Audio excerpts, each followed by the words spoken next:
Oh my gosh, guys, I'm so excited to show you what I just recently purchased. I did take it out of the box, but the box itself was just, the shipping box was the box that this item was actually in. But I'll go ahead and show you what I'm talking about. And by the way, welcome to my channel.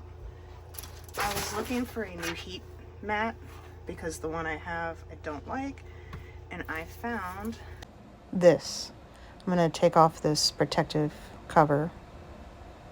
Nice glass top.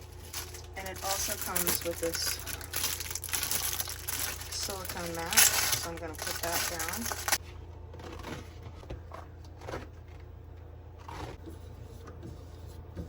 So I have this thing with felt on it I'm going to try to use to push out the bubbles.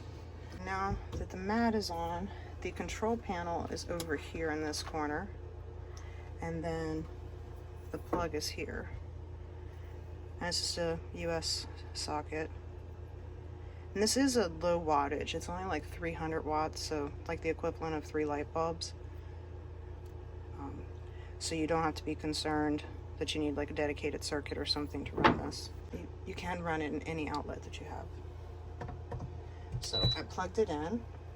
I heard the little beep. And I do have this turned upside down because my plug is on the opposite side, and I didn't want to run it behind. I just wanted to run it off to the side. But it does come with some instructions that let you know how to use it. And it does say here it's suitable for 100 to 120 volt power supply. And then it says, you know, make sure you pay attention to the time and the temperature on the heating plate. You put the silicone mat before you actually use anything. And there's also an insulation cover that came with it. This thing, apparently you pull up from here and then it turns into like an umbrella type of thing. Pull this thing here down and snap it in for it to actually stay. This thing's a pain. There. So now it snaps. And it's almost the same size as the board.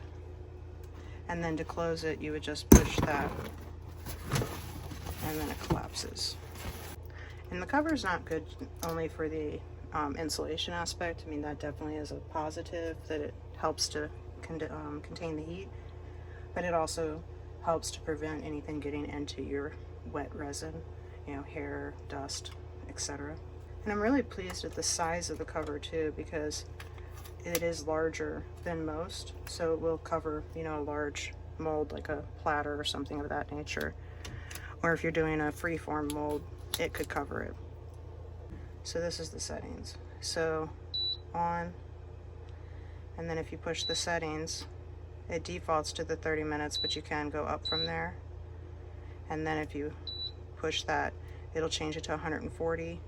If you push it again, it'll be 158 Fahrenheit. And then goes, just cycles through. And it appears that if there's no light, that it's the 122 degrees Fahrenheit.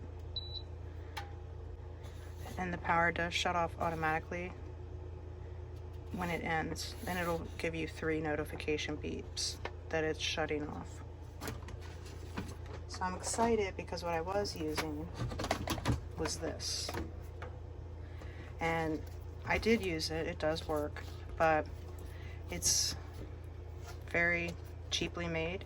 And this thing over here drove me crazy because it never laid flat. You see how it's, I don't know if you can tell, maybe if I turn it like this, you can see it bubbles on the side. No matter what I've done, because of the way this element sits here, it won't lay flat. And again, I have used it, as you can tell, because it's got stuff all over it. But just, I mean, look at the visual difference between the two, and the fact that this is hard. You can then just level your heat plate instead of your entire workstation. See? Much easier than having to level individually.